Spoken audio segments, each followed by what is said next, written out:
Hello everyone, ICT virtual classes में मैं योगेश केवनी आपका स्वागत करता हूं। तो जैसे कि आप जानते हैं, हम पढ़ रहे थे फोर्स एंड प्रेशर के बारे में और अब हम जानेंगे कि फोर्स क्या कर सकता है। तो फोर्स सबसे पहली चीज यहाँ पर है, force can change the state of a motion, यानी कि फोर्स क्या कर सकता है, किसी गति अवस्था को बदल सकता है। यदि कोई वस्तु चल रही है फॉर एन एग्जाम्पल, तो उस वस्तु की स्पीड को बढ़ा देगा या उसके क्या कर देगा, उस वस्तु को रोकने का काम करेगा, या उस वस्तु को विराम अवस्था से रोक देगा, या रोकने से यानी कि विराम अवस्था से आप कह सकते हो गतिज अवस्था में ले आएगा, या गतिज अवस्था से विराम अवस्था में ले आएगा, यानी कि रेस्ट टू मोशन ला सकता है, मोशन टू रेस्ट किसी बॉडी को ला सकता है। तो यही चीज आपको समझनी है। तो let us find out what happens when a force act on an object. चलिए देखते हैं कि क्या होता है यदि जब बल किसी वस्तु पर लगता है। तो यहाँ पर हमें एक एक्टिविटी दे रखी है, टेक अ रबड़ बॉल, एक रबड़ की बॉल ले और इस रबड़ की बॉल पर क्या करें, देखो इसे एक लेवल सरफेस पे रख दें, यानी कि एकदम जमीन पर रख दें, ठीक। Such that as a tape of table top और अ कंक्रीट फ्लोर, कहाँ रख दें इसे, या तो किसी टेबल के ऊपर रख दो या फिर किसी मिट्टी, ये आपके मार्बल के, या फिर आप जमीन के ऊपर रख दीजिए, ठीक है।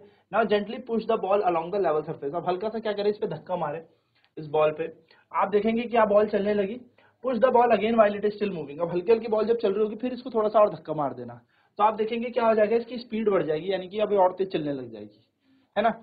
तो यहाँ पर आपने क्या किया, यहाँ पर ये समझा कि जैसे बॉल चल रही थी, आपने थोड़ा सा और फोर्स उस पर लगाया तो बॉल और तेज हो गई, यानी कि स्पीड बढ़ गई बॉल की। Next, place your palm in front of the moving ball. अब ये बॉल चल रही थी, आप अपना हाथ लगा दो उसके आगे, तो आप देखो बॉल आपके हाथ से टकराएगी और फिर रुक जाएगी, है ना। ना रिमूव योर पाम, अपना हाथ हटाना, आप देखना, तो यहाँ पर या तो ये हो जाएगा कि बॉल रुक जाएगी या फिर बॉल की स्पीड हल्की हो जाएगी। तो इससे ये पता लगेगा कि जब हम फोर्स किसी बॉडी पे लगाते हैं, जैसे ऐसे मान लो हमने हाथ लगाया, तो यहाँ से क्या हो जाएगा, फोर्स हम किसी बॉडी पे लगा रहे हैं और उससे हो क्या रहा है, बेसिकली या तो उसकी मोशन में तेजी आ रही है, यानी कि स्पीड बढ़ जा रही है, या उसकी स्पीड डिक्रीज हो जा रही है, ठीक है। तो देखिए, you might recall similar situation, आपने ऐसी सिचुएशन और भी देखी थी जब आपने एक पेनल्टी किक की थी फुटबॉल पे। तो जो गोलकीपर था उसने क्या किया था, जो फुटबॉलर था उसने तो किक कर दी, बहुत तेजी से लात मार दी थी फुटबॉल पे। अब जो गोलकीपर है वो उस फुटबॉल को रोकने की कोशिश कर रहा है, यानी कि जब प्लेयर ने यानी कि फुटबॉलर ने जब किक मारी, तो किक मारने से पहले वो बॉल जीरो अवस्था में थी, यानी कि स्पीड उसकी क्या थी, जीरो थी, है ना। उसकी क्या थी, स्पीड जीरो, उसकी चाल जीरो थी, शून्य थी, वो विराम अवस्था में थी, वहीं की वहीं पे पड़ी हुई थी। अब आपने क्या किया, यानी कि प्लेयर ने फुटबॉल पे क्या किया, फोर्स अप्लाई किया। जैसे ही फोर्स अप्लाई किया गोल की तरफ, तो बॉल क्या करने लगी, बहुत तेजी से मोशन करते हुए गोल की तरफ आ गई। सपोज द गोलकीपर जंप्स और डाइव्स, मान लेते हैं गोलकीपर कूदा और सेव करना चाहा गोल को, यानी कि गोल को रोकना चाहता है। तो इस एक्शन से गोलकीपर क्या कर रहा है, इस एक्शन से गोलकीपर जो है वो ट्राई करेगा force on the moving ball पे लगाने के लिए, यानी कि उसको रोकने की कोशिश करेगा। तो रोकने के लिए या तो वो कूदेगा, कूदेगा तो अपना बल लगाएगा जिससे वो चलती हुई फुटबॉल को रोक सके। So the force applied by him can stop और डिफ्लेक्ट द बॉल। और जो बल लगाएगा, उसके द्वारा लगाया गया जो बल है, वो बॉल को क्या कर सकता है, डिफ्लेक्ट कर सकता है, यानी कि उसके स्थान से हटा सकता है इधर उधर। तो सेविंग अ गोल बीइंग स्कोर्ड, और यहाँ से क्या हो जाएगा, एक गोल लगने से बच जाएगा, या फिर हम कह सकते हैं कि गोलकीपर फुटबॉल का गोल होने से रोक देगा। So if the goalkeeper succeeds in stopping the ball, अगर गोलकीपर जो है वो बॉल को रोकने में सक्सीड हो जाता है, इसका मतलब वो उस बॉल की स्पीड को, उसकी चाल को जीरो कर रहा है, तभी तो रोक पा रहा है, ठीक है। तो इन ऑब्जर्वेशन से पता क्या लगता है, इस ऑब्जर्वेशन से यही पता लगता है कि फोर्स लगाने से, यानी कि बल लगाने से आप किसी वस्तु की स्पीड को चेंज कर सकते हो। यानी कि ये चीज हमें क्या बता रहा है, that force applied on an object में चेंज इट्स स्पीड, क्या कर सकता है, वस्तु की चाल को बदल सकता है। If the force applied on the object is in the direction of motion, यदि बल हम जिस दिशा में वस्तु चल रही है उसी दिशा में लगाएं, तो इसकी स्पीड बढ़ जाएगी, इसकी चाल बढ़ जाएगी। और यदि विपरीत दिशा में बल लगाया जाए, तो विपरीत दिशा में यदि बल लगाया जाएगा, तो यहाँ पे अपोजिट हो जाएगा मोशन का, यानी कि मोशन को रोक दिया जाएगा, यानी कि वस्तु विराम अवस्था में आ जाएगी। तो यानी कि इस केस में क्या होगा कि अगर वस्तु इधर जा रही है और आप धक्का भी उधर ही लगा दो, तो वस्तु की स्पीड तेज हो जाएगी। लेकिन वस्तु इधर जा रही है और आप धक्का इधर से लगा दो, तो होगा क्या, वस्तु की स्पीड कम हो जाएगी या विराम अवस्था में भी आ जाएगी। ये बात हमें यहाँ पे समझ में आती है। तो यहाँ पर हम क्या समझते हैं कि बल से किसी वस्तु की गति में परिवर्तन आ सकता है, यानी कि with the help of force we can change the state of motion. चलिए फटाफट इसे नोट डाउन करते हैं, फिर बढ़ते हैं आगे की तरफ।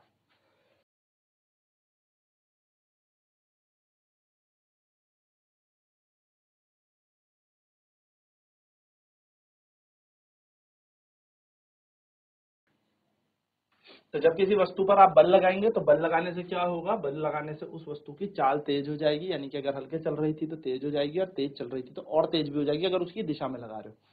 जैसे वस्तु ऐसे चल रही है, आपने उसी दिशा पे बल लगा दिया तो इसकी चाल बढ़ जाएगी। अगर वस्तु ऐसे ही चल रही है और आपने विपरीत दिशा से फोर्स लगाया यानी कि अपोजिट डायरेक्शन से बल लगाया तो बॉडी रुक जाएगी। ठीक है, सिंपल सा ये कॉन्सेप्ट है, फटाफट से इसे नोट डाउन कर लेता है।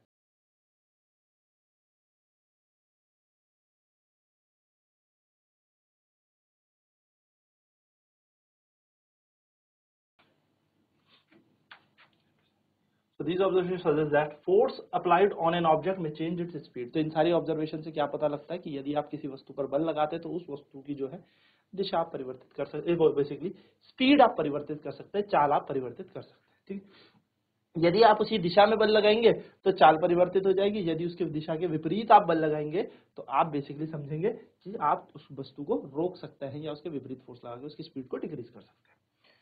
ये बात आपको ध्यान में रखनी है। देखो, I have seen children competing with one another in moving a rubber tyre in a ring bye pushing it. Understand why the speed of the tyre increases when it's push. तो आपने देखा होगा ऐसे टायर में अगर हम हल्के से डंडी से मारेंगे तो ये टायर क्या करता है, बहुत तेजी से चलता है, और तेज अगर डंडे से मारेंगे तो स्पीड और बढ़ जाती है। यानी कि आप क्या समझे, जब आप इसको पुश कर रहे थे तो ये पहले चल रहा था, लेकिन आपने फिर से इस पे डंडा मारा तो हुआ क्या, आपने फोर्स लगाया, फोर्स लगाने से इसकी स्पीड बढ़ गई। तो इसलिए यहाँ पर क्या होता है कि जब भी हम लोग किसी वस्तु पर, एक दिशा पे जाने वाली वस्तु पर बल लगा दे तो इस वस्तु की स्पीड तेज हो जाएगी, चाल बढ़ जाएगी इसकी। ठीक है, ये बात आपको ध्यान में रखनी है।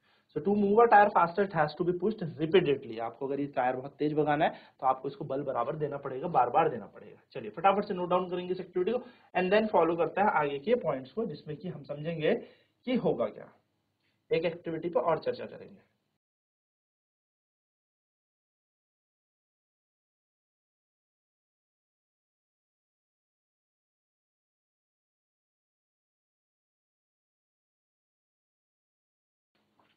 चलिए, तो देखिए, Paheli is curious to know whether the application of force can only change the speed of motion. तो पहेली बस ये जानना चाहती है कि क्या सिर्फ बल लगाने से स्पीड बदल जाती है या कुछ और भी होता है।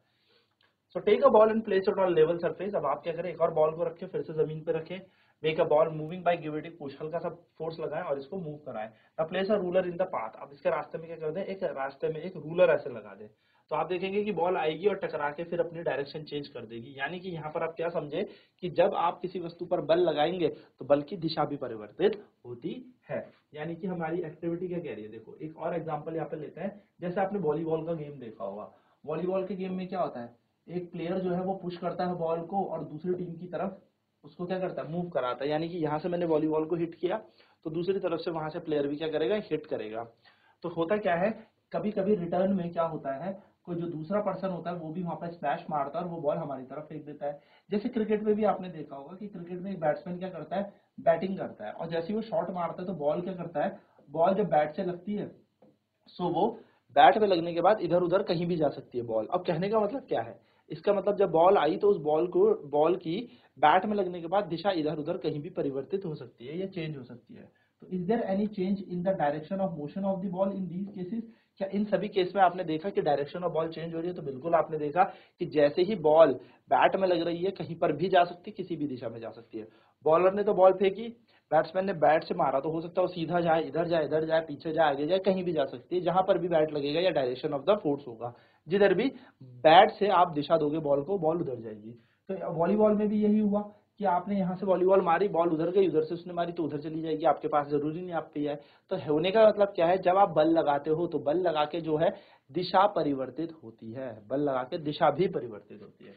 सो हम कह सकते हैं direction of moving ball change due to the application of the force. जब आप बल लगाएंगे तो जो मोशन यानी कि जो डायरेक्शन है किसी बॉडी का, जो दिशा है किसी वस्तु की, वो भी परिवर्तित होती है। ठीक है, क्या हम ऐसे और भी उदाहरण दे सकते हैं? बहुत सारे उदाहरण हमारे पास है। So a change in either the speed of an object और डायरेक्शन ऑफ मोशन और बोथ। यदि किसी वस्तु की चाल में परिवर्तन या दिशा में परिवर्तन आ जाए, इसको हम स्टेट ऑफ मोशन ही कहते हैं।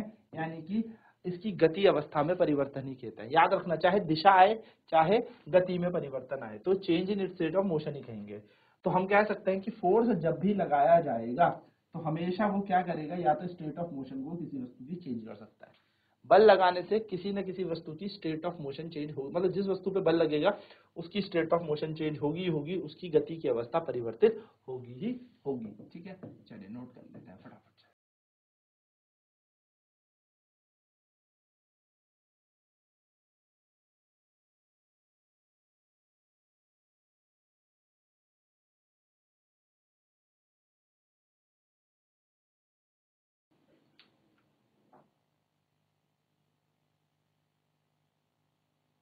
ठीक है। तो स्टेट ऑफ मोशन क्या होता है, देखिए जरा, the state of motion of an object is describe by its speed and the direction of motion. तो अगर आपसे कभी कोई बोले कि आप स्टेट ऑफ मोशन को बताओ, यानी कि गति की अवस्था को बताओ, तो गति की अवस्था आप कैसे बताएंगे? या तो उस वस्तु की स्पीड से बताएंगे, चाल से बताएंगे, या उस वस्तु की डायरेक्शन से बताएंगे। द स्टेट ऑफ रेस्ट, विराम की जो अवस्था है, उसको हम स्टेट ऑफ जीरो स्पीड कहते हैं। क्या कहते हैं उसको? स्टेट ऑफ जीरो स्पीड कहा जाता है। An object may be at rest और in motion, both are state of motion. यदि कोई वस्तु विराम अवस्था में या कोई वस्तु चल रही है, हम उसे स्टेट ऑफ मोशन ही कहते हैं, उसकी गति की अवस्था ही कहते हैं। गति का मतलब ये मतलब है ना हमेशा वस्तु चल ही रही है, अगर विराम में भी है, चल भी रही है, अगर उसकी दिशा भी बदल रही है, तो ये सारी स्टेट ऑफ मोशन यानी कि गति की अवस्थाएं ही कहलाती है। चलिए फटाफट से नोट डाउन कर लेंगे छोटे से पॉइंट को, काफी इंपॉर्टेंट पॉइंट ये आपके पास है।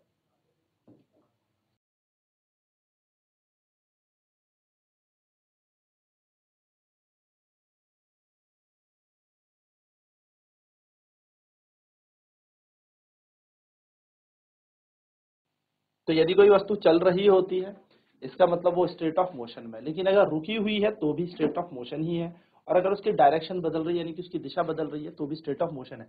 तो स्टेट ऑफ मोशन यानी कि गति की अवस्था से ये मत समझना कि बस गति ही कर रही है वस्तु, ठीक है। रुकी हुई है तो भी हम उसको गति की अवस्था कहते हैं, चल रही है तो भी गति की अवस्था, और दिशा बदल जाए तो भी गति की अवस्था ही हम इसको कहते हैं, ठीक है। तो फोर्स से क्या होता है, किसी वस्तु की स्टेट ऑफ मोशन चेंज हो जाती है, यानी कि बल लगाने से किसी वस्तु की गति की अवस्था बदल जाती है। रेस्ट से मोशन में आ जाएगी, मोशन से रेस्ट में आ जाएगी, अपनी डायरेक्शन बदल देगी, तीनों चीजें होती है। विराम में है तो गति में आ जाएगी, गति कर रही है तो विराम में आ जाएगी, डायरेक्शन बदल जाएगी गति करते करते अगर आप फोर्स लगाओगे, तो ये सारी चीजें क्या होती है, स्टेट ऑफ मोशन यहाँ पर परिवर्तित हो रहा है। तो ये बेसिक सी चीज हमने जानी कि किस तरीके से चेंज करता है। अब नेक्स्ट क्लास में हम बात करेंगे force can change the shape of an object. बल से आप किसी वस्तु की आकृति पर भी प्रभाव डाल सकते हैं, किसी वस्तु की आकृति भी बदल सकते हो। तो आज की क्लास में इतना ही। आईसीटी वर्चुअल क्लासेस में जुड़ने के लिए धन्यवाद। आपका दिन शुभ।